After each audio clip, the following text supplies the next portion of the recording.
This is the signal state. I picked it up at a recent Steam automation sale. It's a Zachlike, which means it's the kind of game where you're given logic problems to solve, and you need to come up with novel mechanical solutions to solve them. This one isn't quite as wildly creative as, say, like an Opus Magnum type game, where you have a lot of sort of artistic control over the layout of the machines that you're building.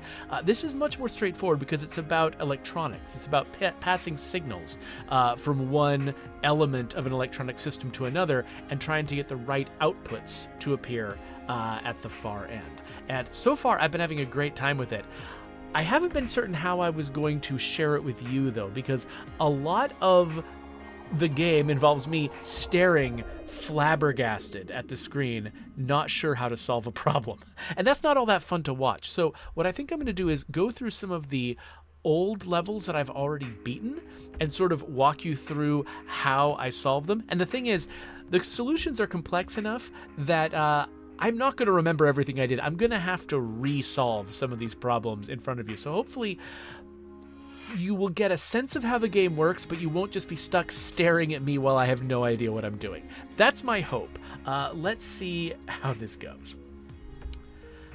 So the setup is you are in a post-apocalyptic world where all electronic devices have ceased to work, and you're trying to get a farm up and running so you can sort of rebuild society. So apparently electronics still work in theory, it's just all of them broke, and so you've got to fix them all, which, you know, it's as good as an excuse as any to send me out there working on things like this. But I'm not just going to jump into the next level. Let's go to level select and back up in time so that we can play some of the earlier levels that I tried. So why don't we grab something very, very early, like power generator, which is going to be extremely simple, but hopefully I'll be able to show you how it works. Hopefully it'll be simple enough that it'll be easy for a brand new person to understand it. Okay. So this, we got some stuff explaining how the game works. We can put that out of the way. So the basic idea is you've got sources that are coming in from the outside, and you've got outputs that you're trying to send those signals to. So a signal comes out of here, and it goes into here. Then you've got this little panel down here that is telling you what's supposed to happen. So the gold signal is the source signal. This is the signal that's going to come in. And then the blue signal, this is the signal that you're supposed to send out. And so what this is saying is that it wants me to send source 1 to out 1, but with the signal intensity tripled. So basically what it's saying is I need to take this signal and send 3 times this signal into the out. And you can see here in each of these steps, when source 1 is -10, the output is -30. When source is 25, the output is 75. The output should always be 3 times the input. So, okay.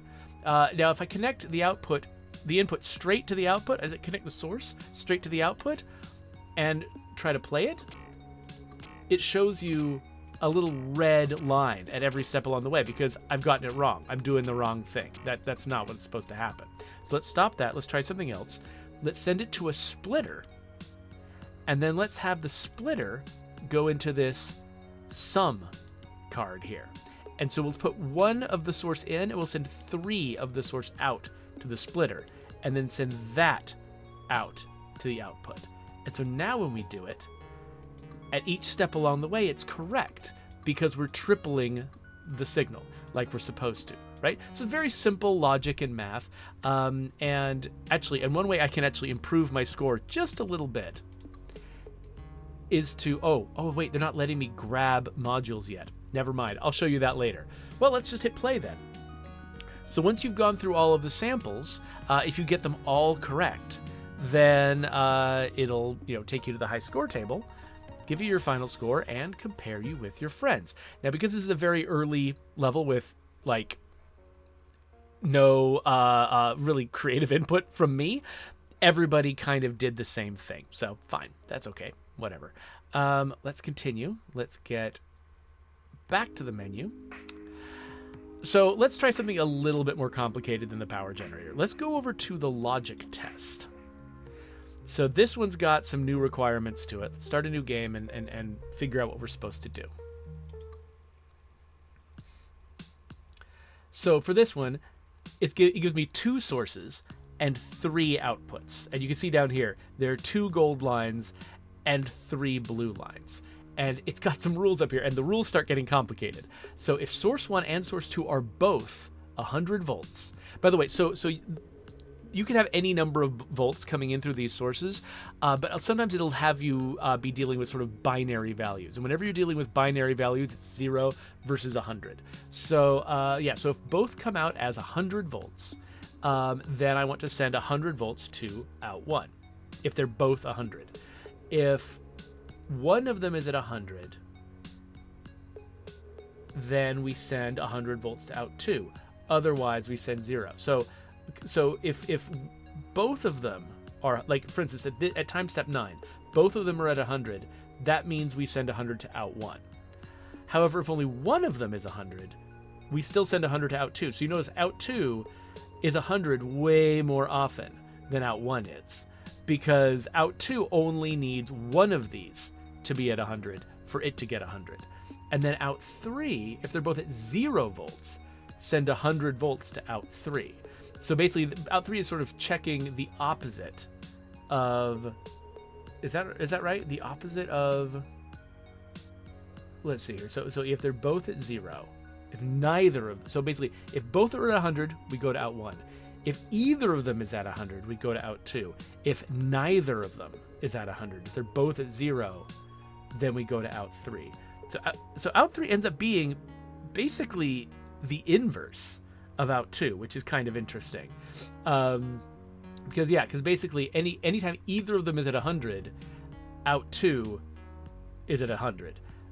But if the opposite is true, if neither of them is at 100, then out 3, does its thing. Okay, so let's look at our tools.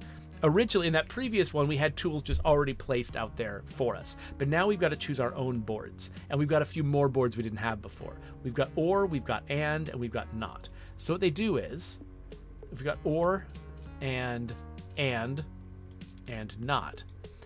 If we let's just send source 1 into OR. And actually, let's send them both into OR and look at what happens. So notice that it prints the value that goes into each of these ports at every step along the way. And what this is showing us is when both of these are at 0, OR puts 0 out. So you can see when one of them's at 100, it gives you 100. When both of them are at 100, it gives you 100.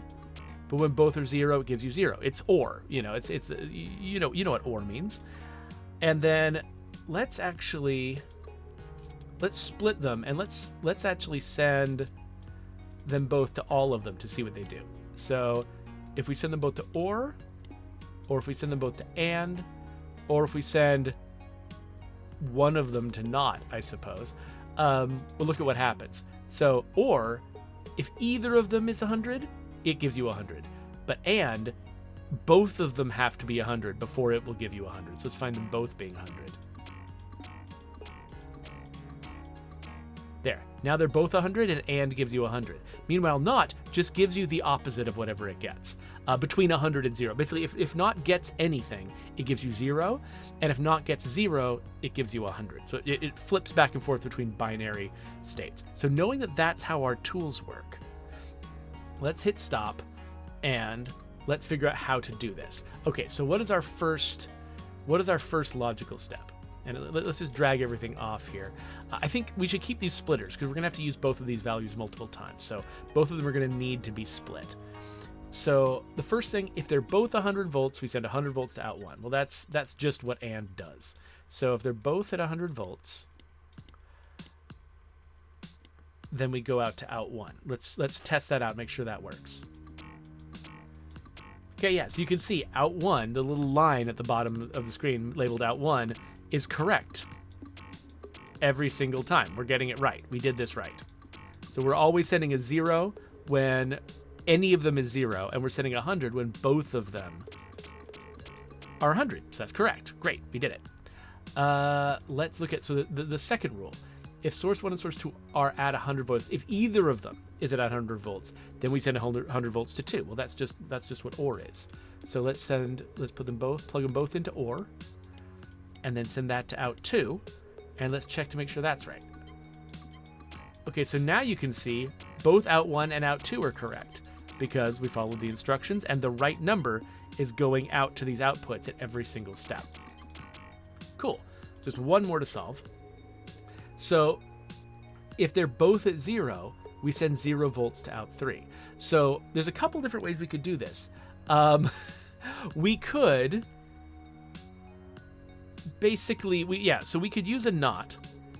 We could basically invert both of them and say basically, and do an AND whenever they're both at 0. So like if they both come out 0 and we flip them with a NOT. Yeah, let's do this the complicated way first.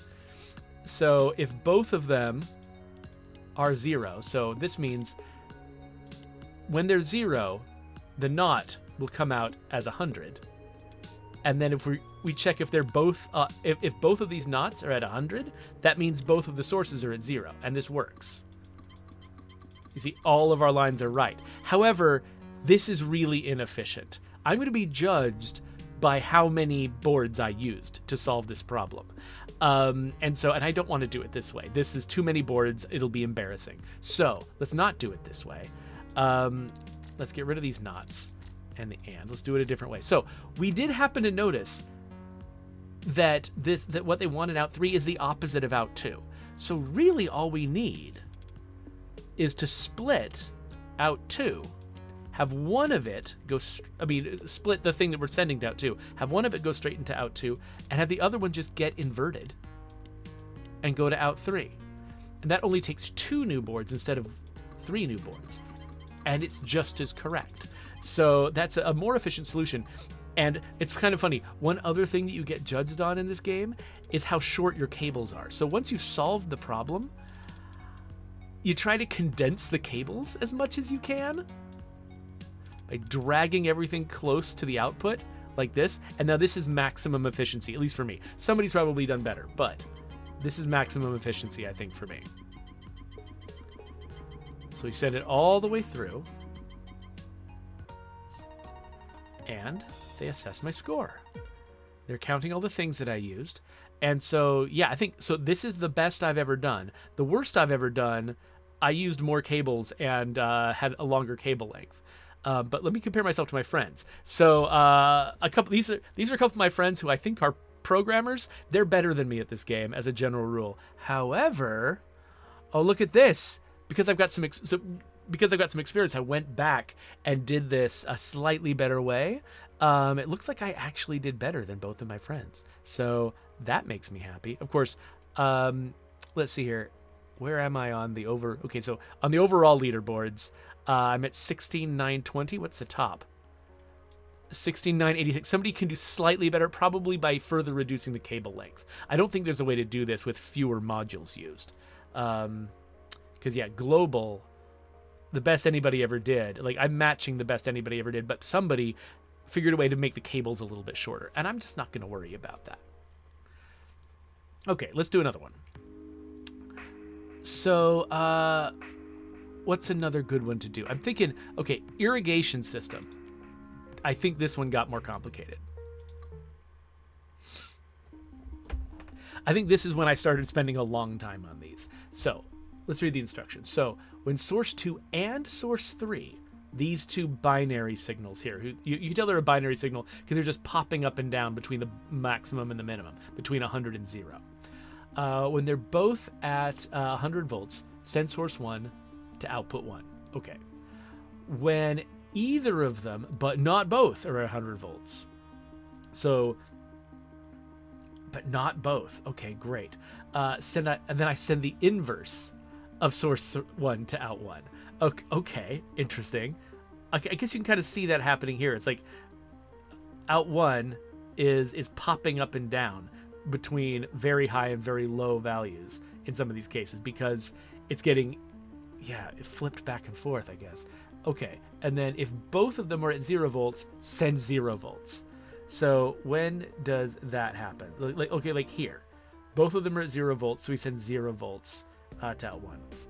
Okay, so this is going to be complicated. Okay, so there's a few tools that you haven't been introduced yet. This is a VCA. What this does is it will take an input signal change it by this percentage amount, and send it out, which can be complicated if you're dealing with like random crazy numbers. But if you're dealing with binary values, 100 and 0, what that means is when it's at 100, this signal passes through unchanged because it's at 100%. When it's at 0, this signal is nixed because it's at 0%. And so you can take binary values, feed them in here, and then they control whether the signal gets through. So we want to send source 1 to out 1, right? Under certain conditions. And we want to do it when both source 2 and source 3 are at 100 volts. So let's pretend that the first rule is the only rule. So when they're both at 100 volts, then we put 100 in here, and that lets the signal through. So that seems pretty straightforward. Let's see how that performs. Okay, so note that at all the points along the line, when they're both at 100 volts, we are correct. We're following one of the instructions correctly. However, we're missing the other instructions. So let's figure out how we can merge the other instructions into this. Okay, so when they're both at 100, so we've got the situation where they're both at 100. Great. But and what is it that we're sending when we're failing, by the way? So when we're failing, we're sending 0, right? That's what we did? Yeah.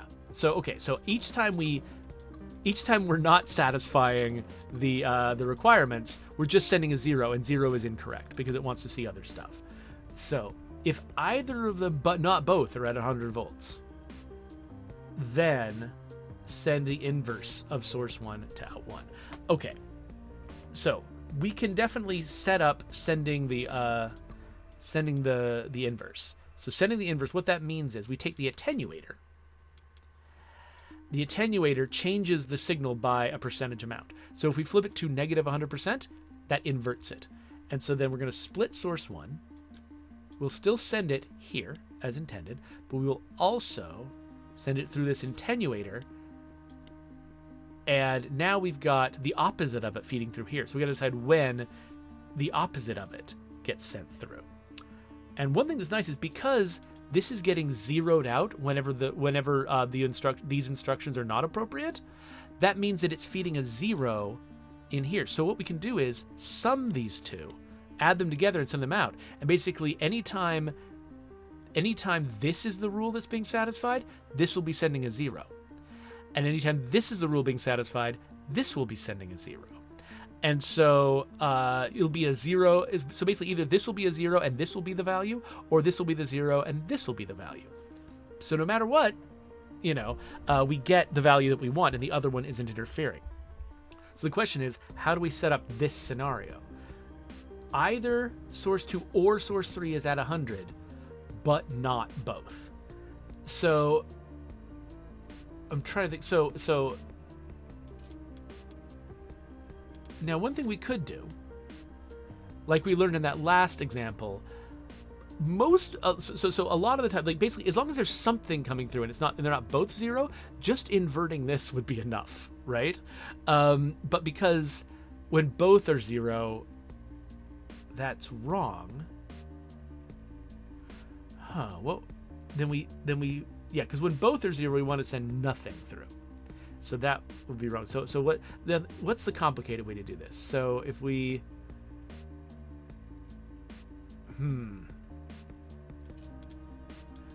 what would I have done with this? Okay, so we now have to split all 3 because we're using source 2 and 3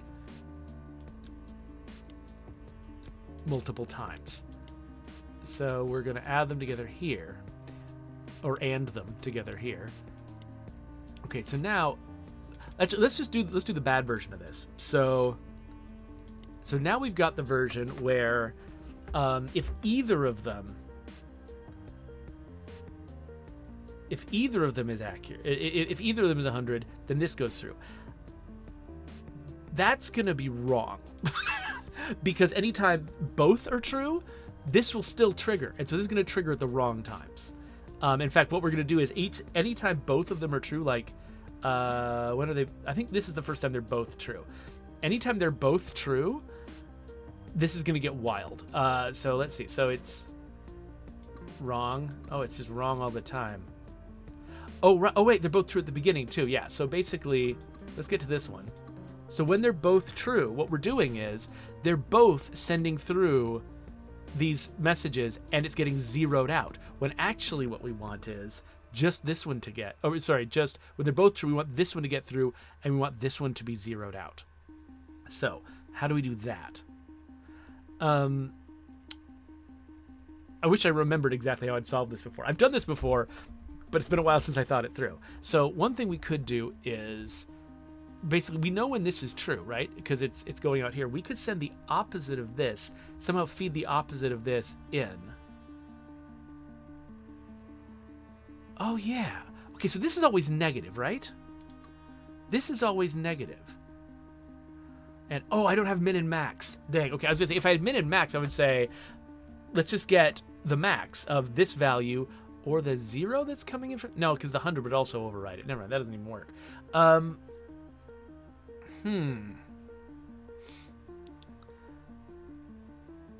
So when this is 100, we want to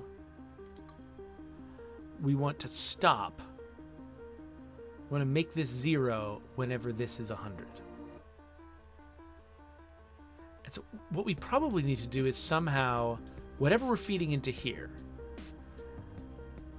it needs to be true when this is true, and also, but false when this is true. When both of these are true, this needs to be false. But when only this one is true, it needs to be true. How the heck did I do this before? Okay, I feel like...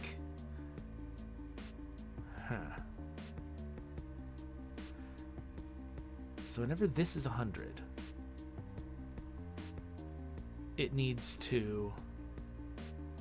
Okay, so there's no situations where this is untrue and this is true.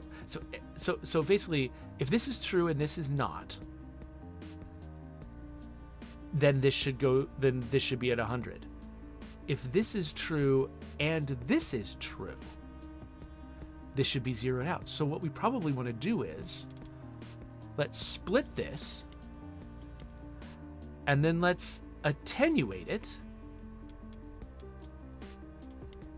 Or no, we don't need to attenuate it. We can... Oh, actually, this... No, wait. Yeah, that's right. Yeah, okay. No, what we want is to not this and. Let's not it. Get the inverse of it, and then just...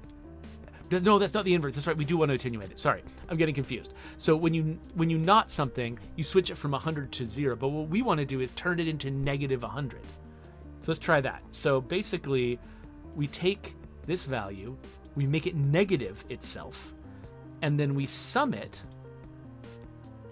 with this value before feeding it into here.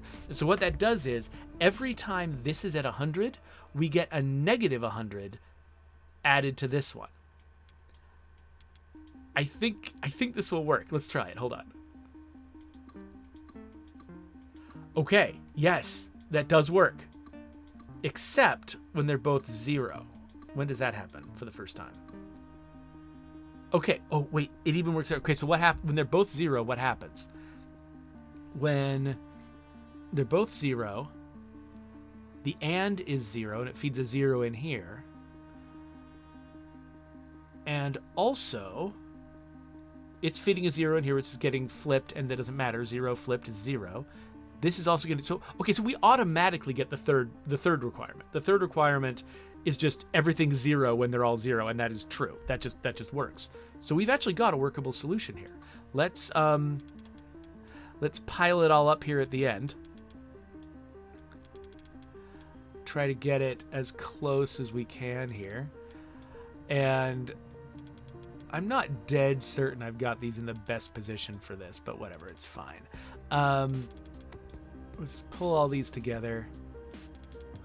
All these splitters. All right, and then we'll push play.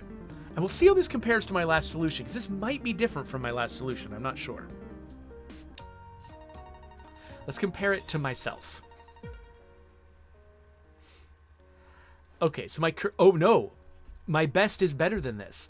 I used less rack space in my best solution. So I used the same number of modules, but I used cheaper modules in my best version. Well, hey, let's look at what that solution was. Because, like I said, I remembered vaguely what I had done, but not specifically. So let's look at my previous success, which is this one. And let's see what I did this time. What did I do better? So I didn't have a second attenuator. So how did I figure out how to flip that and around? Let's see. So when we've got, what we're looking for is, okay, so we've got the condition where, let's see here. When source, okay, this is where source 1 is coming from. So it's when source 2 and source 3 match. That's this one. This is the one where the two of them match. And that feeds in here, which goes into here. Okay, so this is our first VCA. Our second VCA is driven by what? So we're adding these things together, and it's going back in here. I am flipping it. Oh, of course, that makes perfect sense.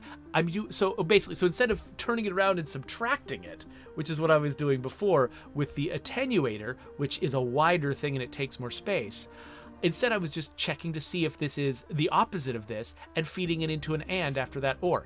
That is much quicker. Yeah, absolutely. Well, I was so clever 2 days ago.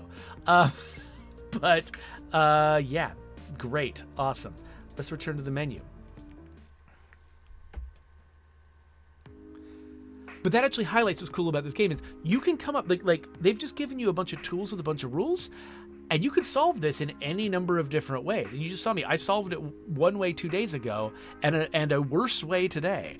But both of them were valid. They were both valid solutions. I didn't have to get one particular answer. And that's what is sort of the fundamental thing that makes a game a Zachlike, is the fact that it's a logic puzzle where you're given a bunch of creative tools and you can choose. And just finding a solution at all is a challenge, and finding a better and better solution is sort of how you sort of challenge yourself.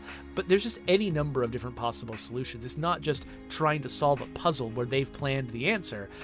It's you're trying to find your best way to solve the problem. So let's look around at another. Okay, here's tractor gear system. This is an optional one because it's so freaking hard. Let's see if I can remember how to do this. So this adds a new element, which is the clock. Actually, two new elements, the clock and the sample and hold. So a clock, so notice there's no source this time. Instead, the clock is generating the source. Periodically, the clock is going to deliver a signal. So for instance, this one is going to deliver, let's see here, every second.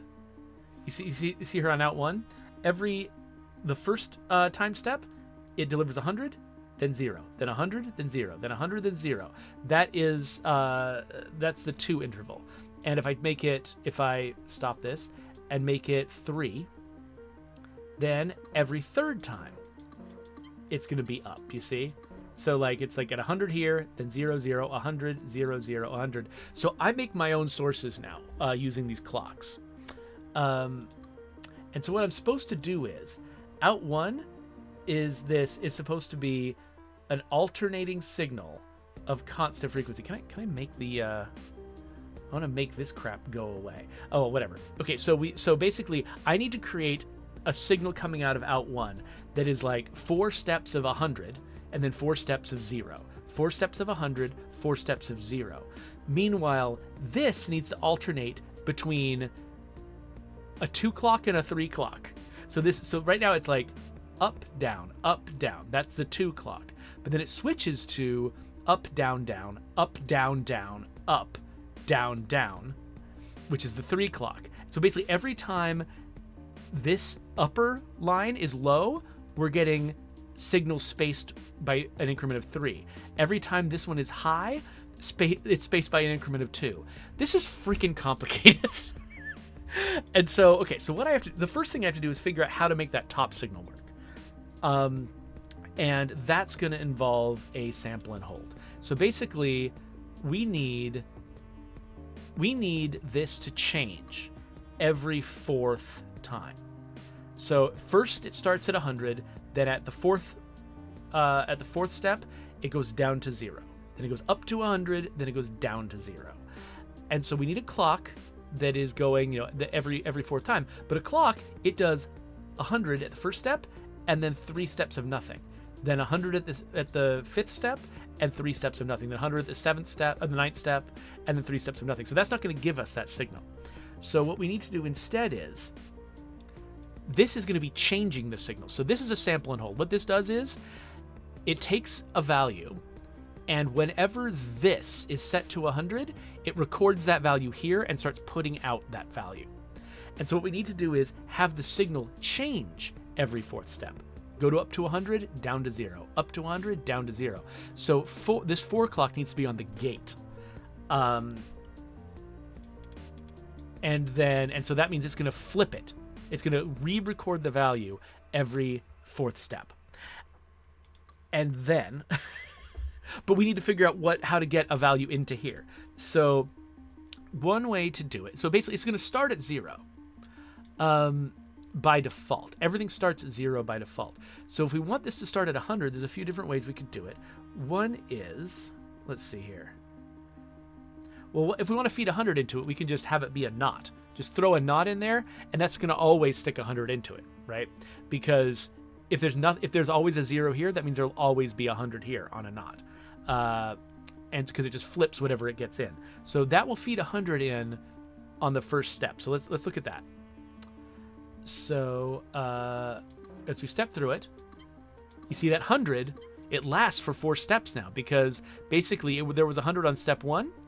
Let's reverse this. Okay, so at step 1, the clock is feeding in the 100. It says, okay, record this. So it grabs this value, sticks it here, and starts outputting it. And so for the next 3 steps, even though this falls to 0, the clock falls to 0, this still has this recorded value in it, so it keeps going. The problem is when we get to the 5th step, it records again, but this hasn't changed. And because this hasn't changed, it keeps outputting 100. And so it's just going to be wrong half the time. So we don't want to do that. So what instead we need to do, what we're trying to do is make this be the opposite of whatever it was last time. We're trying to flip it back and forth. And so what I think we need to do there is grab a splitter, feed this into the splitter, and then take whatever value we had and make that go into the knot. So what happens this time is, nope, that's an infinite loop. Don't do that. What did I do? What did I do last time? We can't feed that directly into the knot because it just becomes an infinite loop. Okay, so no. So what we have to do is sample it. We have to change it periodically. Was that what? Yeah, I did something to do with this. What was it? Okay, so basically what we need to do is change this. We need to resample this value at some stage along the way. We can't just do it continuously. We can't just feed this back in an infinite loop. We can't just do this, because then every single step changing this is going to immediately change this, and it's just going to go into an immediate loop. And so what we need to do instead is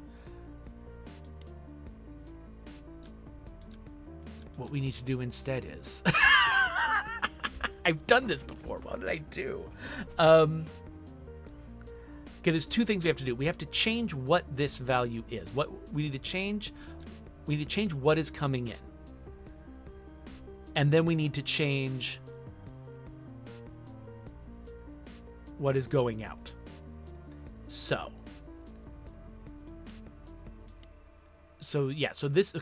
basically we need to, let's see here. Do we need another sample and hold? Let's think about this. Okay, so what I'm thinking is, at some point during this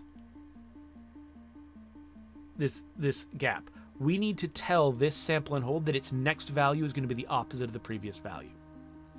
That's what we need it to do.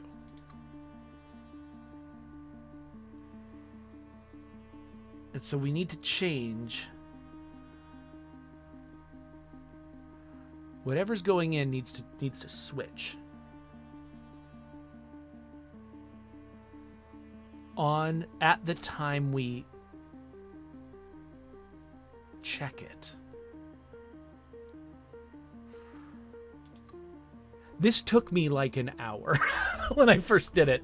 I'm going to try it, if I have to cut or something so that you don't have to watch me just stare at the screen, I will do that. I am not ashamed of how long this takes, because this is a hard game. Okay, so let's just throw some stuff out on here. So what I need is, at some point during this, I need to update something that will feed a new value into here. So let's say that we're going to do a sample and hold that feeds a new value into that. And yeah, okay, this makes sense. So on the 2 clock,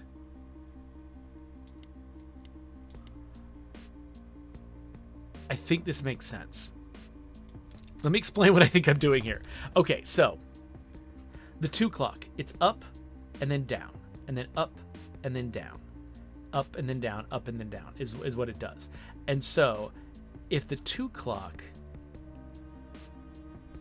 up is what is updating this value, basically okay, so what this is doing, this is grabbing whatever the previous value is, whatever the current value is that's going out, this is grabbing it and sticking it in here, grabbing it and flipping it, grabbing the opposite of it and sticking it in here, and then updating it on a schedule, and then it's going to go out to that. So, nope, that's also an infinite loop. Dang it. So, what did I do? Yeah, all I did was add extra steps to my existing infinite loop. Okay, so that was stupid. That didn't work. Aha, okay. The problem is the 2 clock and the 4 clock are in sync with each other. So that means that basically they go, both, neither, 2, neither, both, neither, 2, neither, both, neither, 2, neither. That's the pattern that they follow. And so when they do both, if they both update at the same time, that creates the infinite loop because they're all feeding it into at the same time. So what we need to do is have the 2 clock not sample on the beats that the 4 clock is sampling. If they're sampling on off beats from each other, then they won't create the infinite loop because they're never going to be feeding something right back on these sample and holds. They won't be feeding something right back into itself on the same turn. They'll be alternating and changing each other's values on different turns, and that doesn't create an infinite loop. So what that means is we need to take the value from the 4 clock,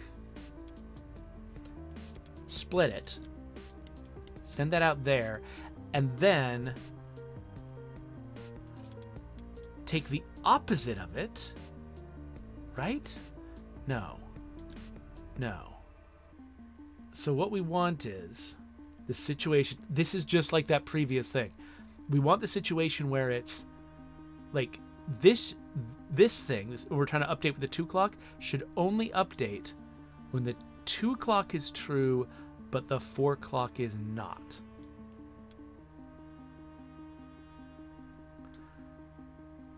So we need to go not, and then and so basically, so this will only update when the 2 clock is true and the 4 clock is false. That means it'll only happen on the off beats. That's right. And so now we're feeding in the value, the current value that's going out. We're feeding that into this, and we're going to take the opposite of it and feed it back in on the off beats. Let's test that.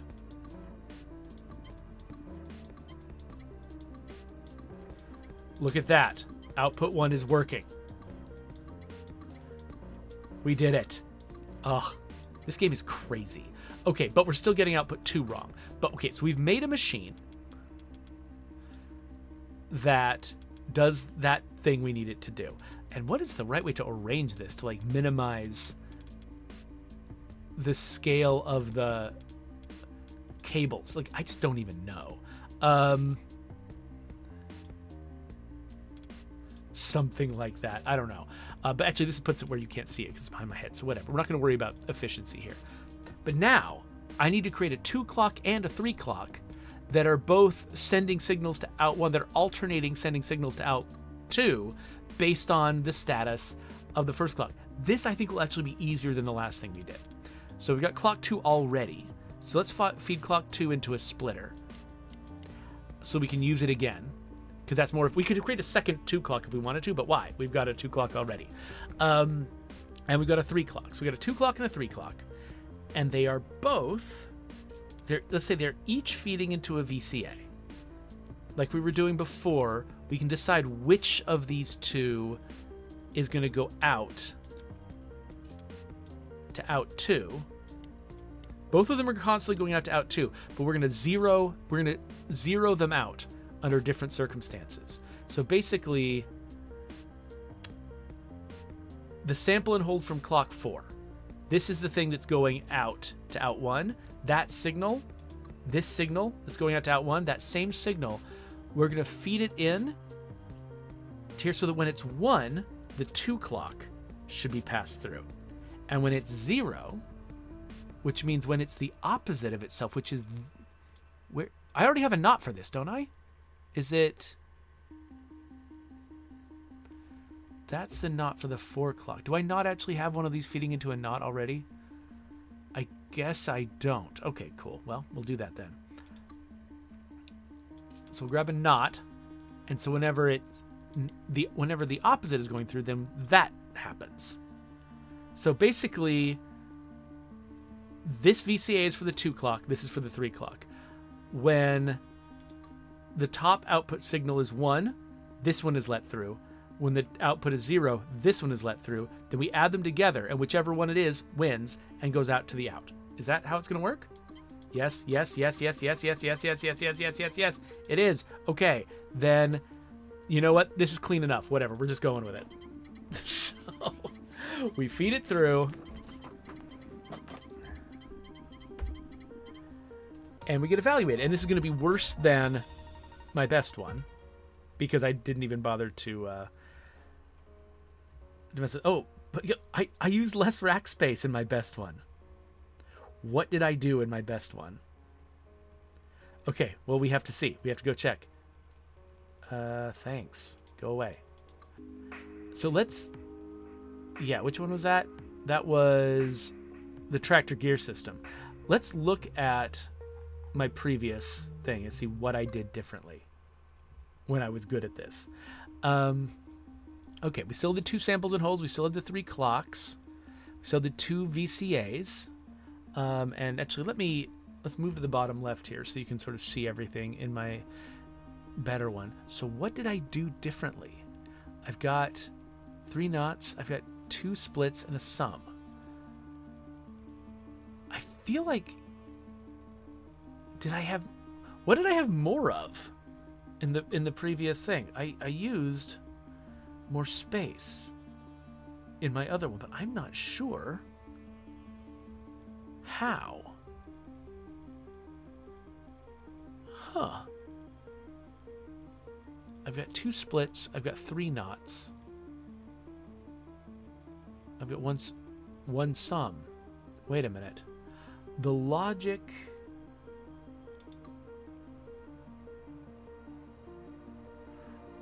I might have tried to do a more complicated logic thing. Let's go back and look at the other one real quick.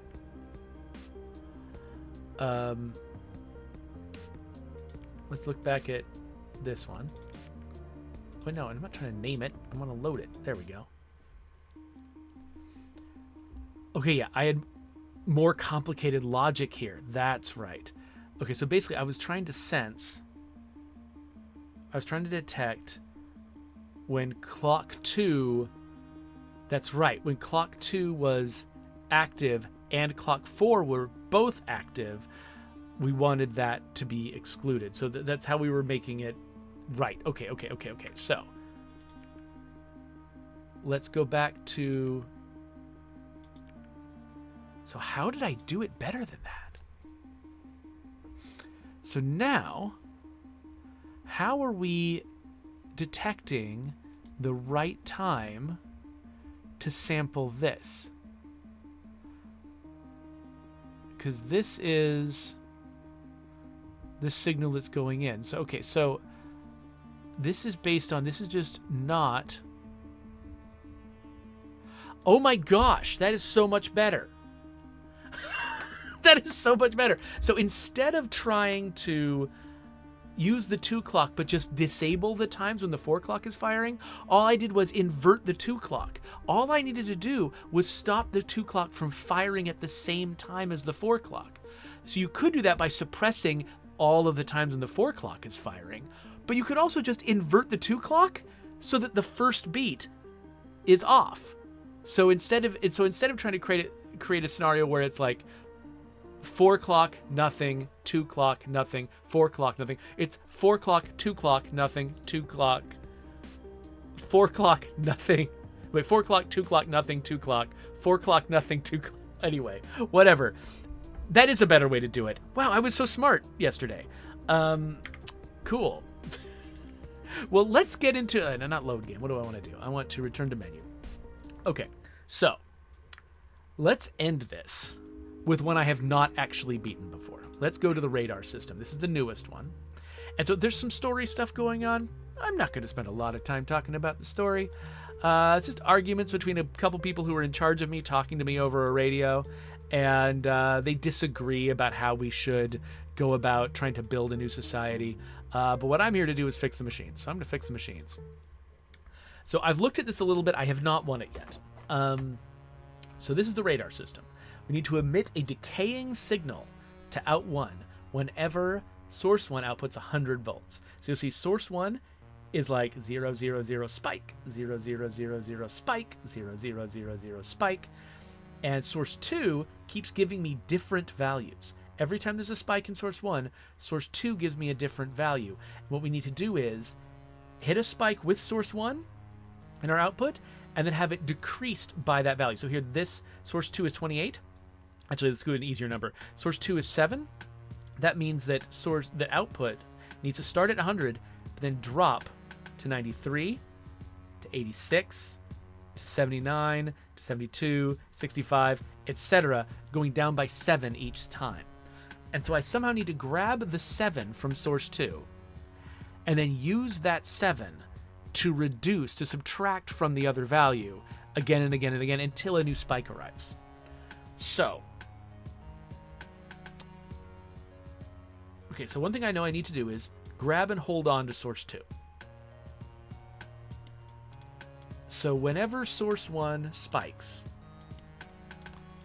we're going to grab source 2, and we're going to use it to subtract from 100. And so we can easily get 100 by just, grabbing a knot here. We could grab it from source 1, or we could grab it from a knot. I kind of don't care which. But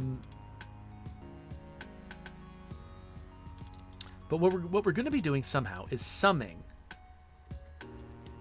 Oh, actually, okay. So we're gonna be attenuating. We're gonna be flipping this value. We're gonna be flipping source 2 because we want it to be a negative, right? So we'll be grabbing source 2 and flipping it. So now we're feeding a negative in here, and we're going to want to sum. For now, let's just grab a knot here. We're going to want to be summing 100 and this value, but not yet.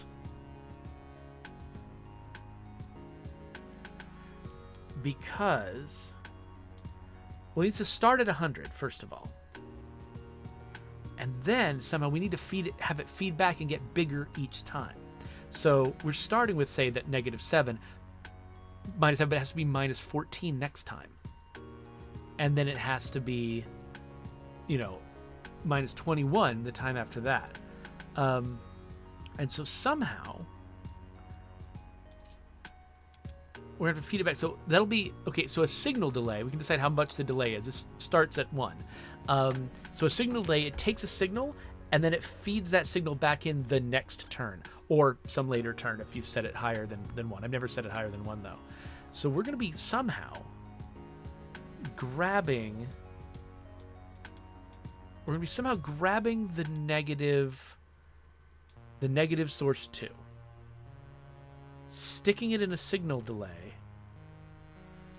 and then feeding it back into itself the next turn. And we're basically... Okay, so we're going to have to sum it with itself. Let's split this value.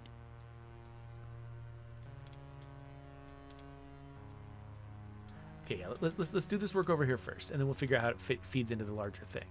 Okay, so we're going to take the value from the attenuator, which is going to be negative source 2.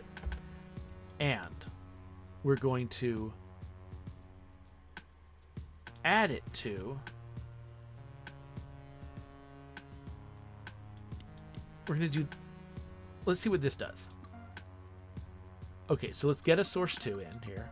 Boink. Okay, so source 2 is 28. We flip it to negative 28. We feed a negative 28 into this. It's combined with 0, which just is negative 28. We feed negative 28 into this signal delay. And then the out is going to go back in. And so next turn, nothing happened. I did it wrong. Okay, what did I do wrong? Oh, right. I am feeding... Okay, so the turn that I got it, I fed it in here, but it only sticks around for 1 time step. So I need to hold on to it and keep feeding it in to the sum. Okay, so what that means is... Hold on. Let's get rid of this split. I don't need it yet. Let's disconnect that. Okay, so let's sample and hold the reversed value and then feed that in there. Okay, so what this does is, let's separate these so they're a little easier to read. So what this does is, when we get a source 2, it feeds it in here, reverses it, sticks it in there, and updates, because source 1 fires at the same time with 100, so it'll update here. And then it feeds that in there, combines it with 0, which gives you negative 28, but then it feeds that 0 back in. So next turn, so next turn, even though source 2 went away, I'm holding on to it with the sample and hold. So it's still putting out that negative 28. So now it's negative 28 minus 28, and then it's negative 28 minus 56, then it's negative 28 minus 84, and so that's getting... lower and lower. Okay, so we're getting a lower and lower value here. And we're feeding back here. So, but this lower and lower value, we need to not just feed it back into itself. We also need to feed it into the out. So we'll split it. We'll keep feeding it into itself, but we will also combine it with 100 and send that out to out 1. So how does that go? Not well, because... Okay, it's kind of doing what we want, but not really.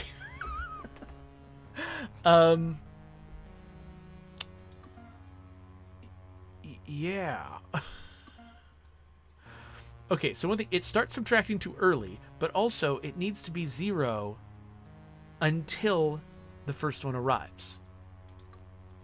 So let's solve that first. So it needs to be 0. So I can't just be feeding in the 100 minus this all the time. I have to be feeding in 0 until it's time to be feeding something else in. How in the world do I do that?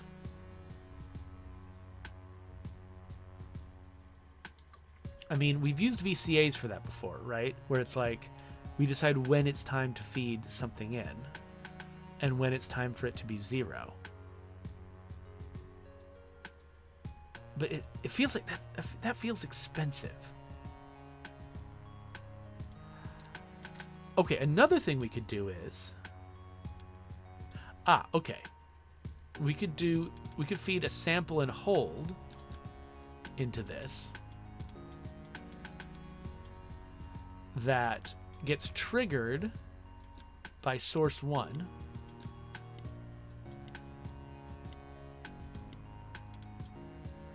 So basically we feed 100 into this, but only when source 1 fires for the first time. So what does that look like? So now we're correct. And then we jump up, but we have immediately subtracted.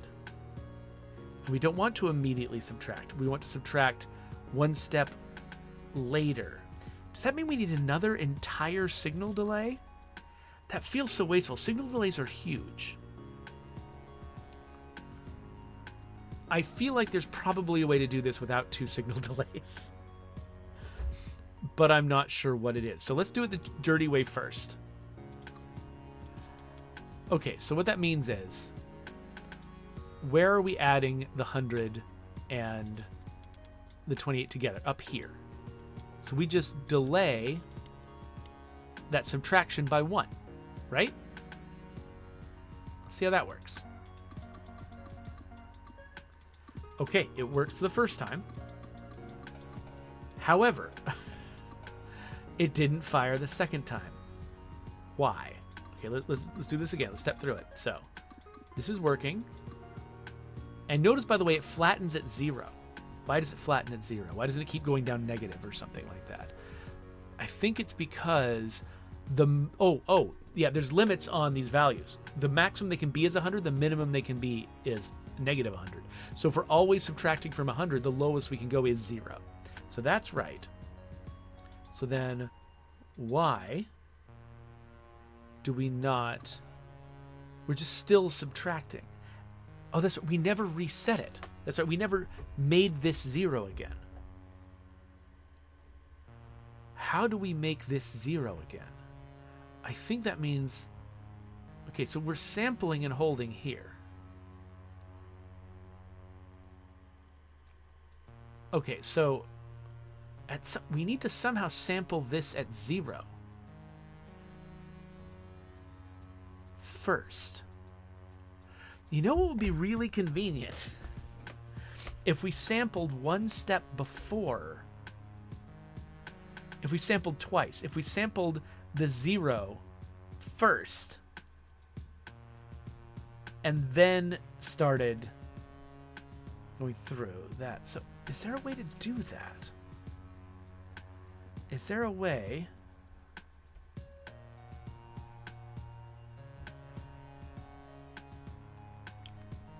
What is the right way? When this comes in, the first one should always be 100. So what? Okay, so what happens if we keep going? We're just stuck at negative 100.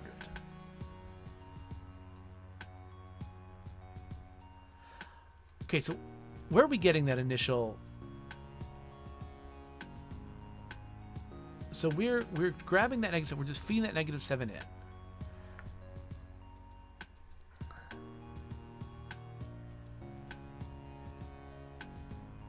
And when we reach the next one, we need to void the current value that's in here. We need to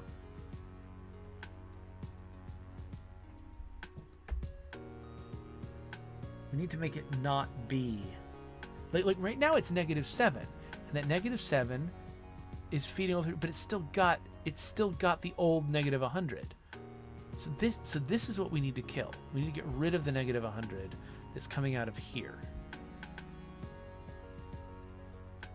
How do we do that? This is just a very simple little loop here. Like this goes in, this comes out, feeds into this, and feeds back into this. And so we need to have it able to start over. How do we do that? We can probably insert a new number anywhere in this loop and it will take, right? Like here, let's look at what the numbers are again. like, we get this negative 28. It feeds in through here and comes out through here. And then feeds back in, you know, and then comes out here into here, and then feeds back in there, and then gets doubled through this. This is what's doing the doubling and making this bigger and bigger and bigger. So if there was something that, like, at the moment that we were updating, took this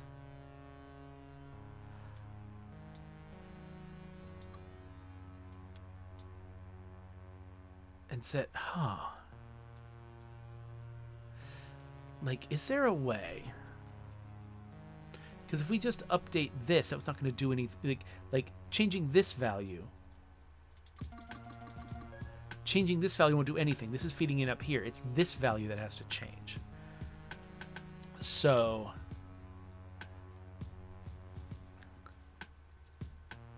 yeah, because this keeps getting higher and higher. So is there some way at the moment that we sample again, and that we get that 100 again, like we get these spikes, can we have that say in that moment and that moment only, this changes to be 0 again? Yes, we can. There is a tool that can do that, I think. Oh, I need to stop playback. There we go. Sorry. I keep doing this thing where it's like I'm in the middle of playback because I've been looking at the values, and then I try to grab something. You can't grab and change anything on the map while it's in playback. Okay, a VCA.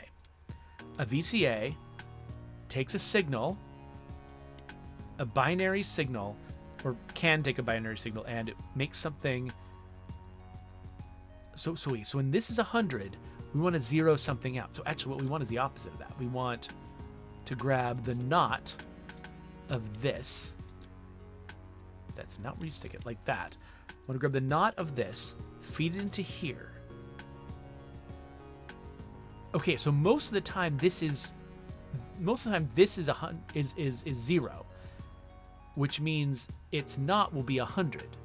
But once each cycle, this becomes 100, which means this is 0. And in that moment, we can zero out this value. So we pass this through this, and that will zero out the value on that one step. However, it might be offset or something. Let's look. No, that worked. I kind of didn't expect that to work. However, oh, okay, look, it's offset there. Okay, that's going to be weird. It's offset on the first one. Why? Okay, let's go back to the first time. Okay, so the first time it works okay. It zeroes it out. And we've got the negative 28 coming in, but the negative 28 is delayed.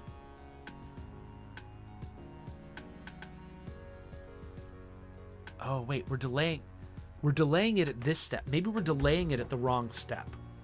So we delay the negative 28 here. No, wait, no, we're delaying it. We're delaying it in 2 places. This feels weird. Okay, let's go another couple steps in. We're delaying the same thing twice. This feels odd. It feels like I'm doing it wrong. Also, these 2 things have the same values. What?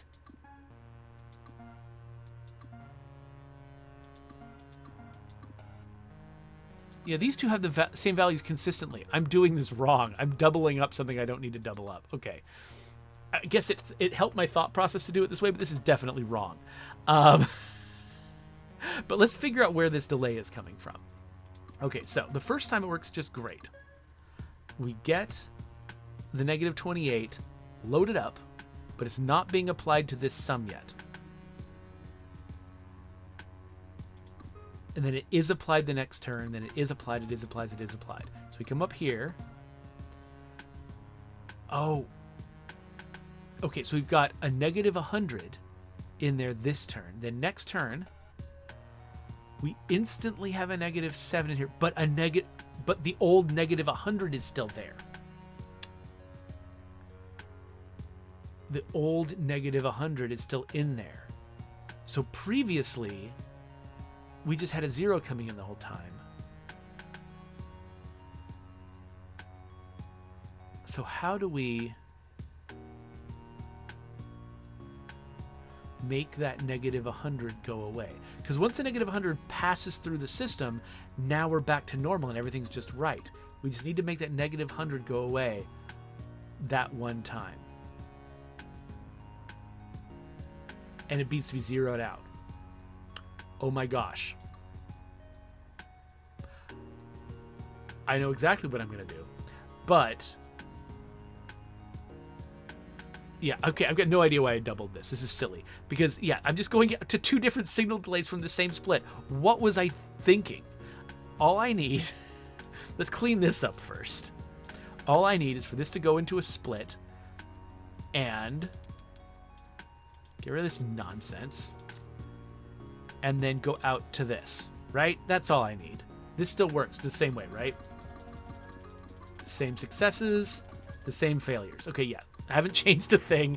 I just had a duplicated signal delay for no freaking good reason. Okay. I think I know what I can do, and it's really stupid. Because the turn... Okay, the turn when we need to do a negative... Like, when we got an extra negative 100 we want to get rid of, it's just that one turn. Everything else is right. Right? Let's double check. Yeah. Everything else is... It's just this one turn we need an extra 100. And we happen to get an extra 100 that turn every time. So I'm just going to feed that in. This is messy as crap. This is a stupid way to do it. But it works. You would not believe how often that's what you do in game development. Is you find something that does not... Like, you're like, okay, this is the rule that you're supposed to follow. It's supposed to do this, this, and this. And... you don't follow the rule. You do another stupid thing, but it has the same output, so who cares? This works, and so I'm rolling with it. So how do I... You know what? I'm not going to try to arrange these just arbitrarily. Let's arrange them logically. What are we actually doing? Okay, so this sum is coming from the sample and hold...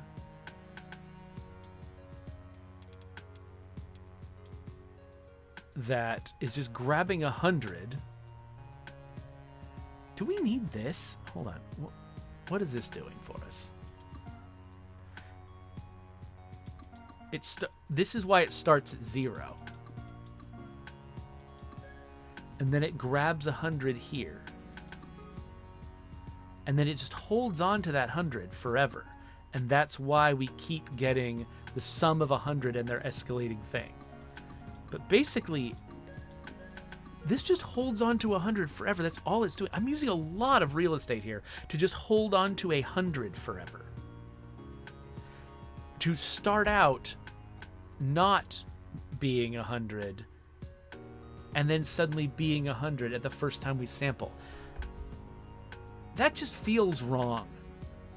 Is there anything else that is just consistently 100 after that point? So that's a 0, and it becomes 100 too early, but then that becomes 100. Just the once. Now, it's like, if there's someplace else I could get 100 that isn't this stupid thing. I hate that I've got an entire, like, 4 spaces on my board. It is just about making the first 100 appear at the right time. That feels wrong. I think that this is the best way I can think of right now. I think that there's a way. I think there's a reason why this is a bad plan. I think there's a reason why this doesn't actually work. Or not, sorry. This does work. I think this will work. I just think it's dumb. Like, I think there's a smarter way to do this. I just don't know what it is yet. And so I'm just gonna run with this solution for now. And then let's compare this to what other people do. Let's see how far off I am. All right. So this is functional. It's getting all the right numbers. But let's compare it globally to other people. Okay, Rackspace used 42 for me. 24 is the best. I used 12 modules. Someone used 7 modules. So there is a way to do this that is much more efficient than this. I don't know what it is. And luckily, my friend Mandible also doesn't know what it is. Wait, hold on. I figured it out. I had a whole disappointing ending to this video, but then later on tonight, I was like, no, I have to figure out the right way to solve this, and I think I've got it. I haven't tested it out yet against the high scores, but have a look at this. So here's what's happening now. You can see I've got 7 modules out here. That is the right number. So what are we doing? First off, we're splitting source 1. We're sending source 1 in as the gate here to basically sample source 2. Same thing we were doing in the original plan, right? We're sampling source 2.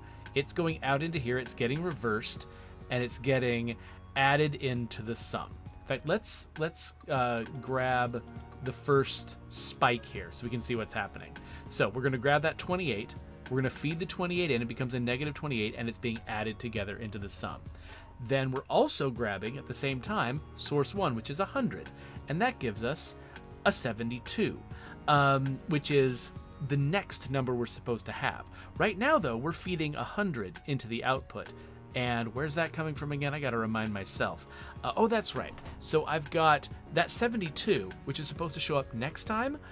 I'm feeding it into a max that is comparing source 1 to whatever's coming out of here.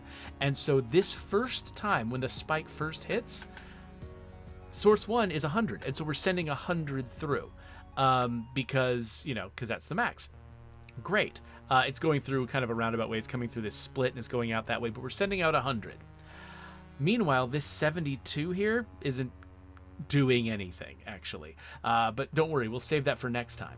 So we take another step forward. And what happens is that 100 was also fed into this signal delay, right? And so right now, because this is the next time step, the 100 is coming out and the 100 is feeding into here, into this sum. Now remember, originally, one step ago, here, let's back it up again. One step ago, we were getting 100 minus 28 because we were adding source 1 directly to the reverse version of source 2. But this time, the spike has gone away. It's 0, and now we're getting the 100 from the signal delay, and that is still subtracting negative 28. So now we've got 72 going through, but that spike is no longer there. 72 is making it all the way through to the output. And now this time, you can see 72 is also going into this signal delay, and it's about to be sent back through. And so while last time we sent 100, we were getting 100 straight from source 1 in here, and now this time we're getting 100 from the signal delay.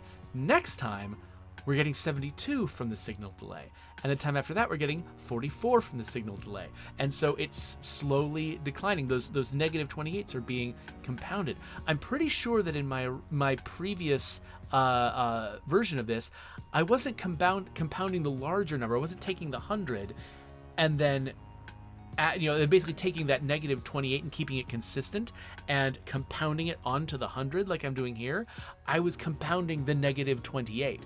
And so that's kind of why I had to have 2 signal delays and it was really inefficient, is because I was having to delay that negative 28 as it was coming in and also use a delay to create the loop. I'm using the same delay for both now by applying it to the other number. We've got 2 numbers going into this subtraction problem. And I could have been redoubling either one of them, but I chose the wrong one. I need to be redoubling sort of the 100 that gets whittled down. So since I'm doing that, it goes all the way down, it hits 0, and because this is a max, because I'm feeding it through the max, not only does that help when I've got the 100 coming in during the spike, the max is also helping in between because it says the maximum is 0. So I'm never going to send anything lower than 0 through to the ending.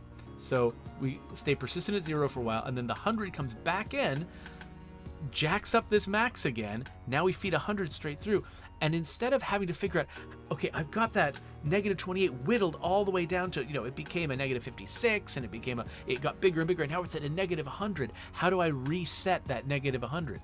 I don't have to reset the negative 100. I'm not redoubling the negative number. The negative number is staying consistent throughout, so I don't have to fix it.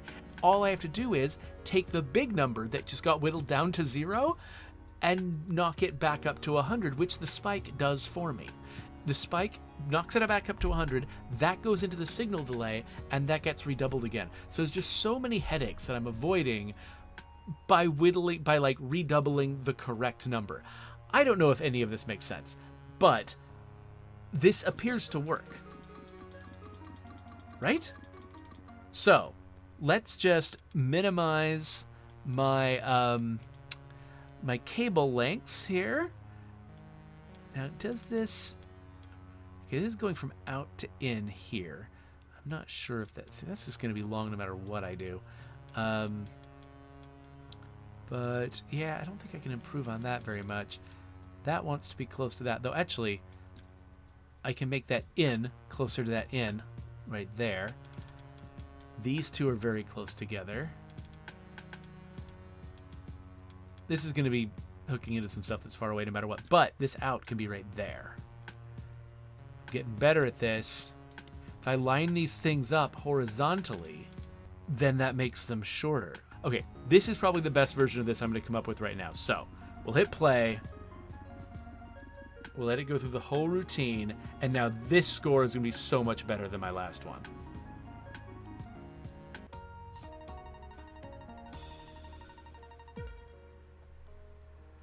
So much better. It is my current best. 219 instead of 608 cable length, 24 instead of 42, 7 instead of 12, 12 instead of 18, and globally, I'm using one extra cable. No, wait, I gotta remind myself.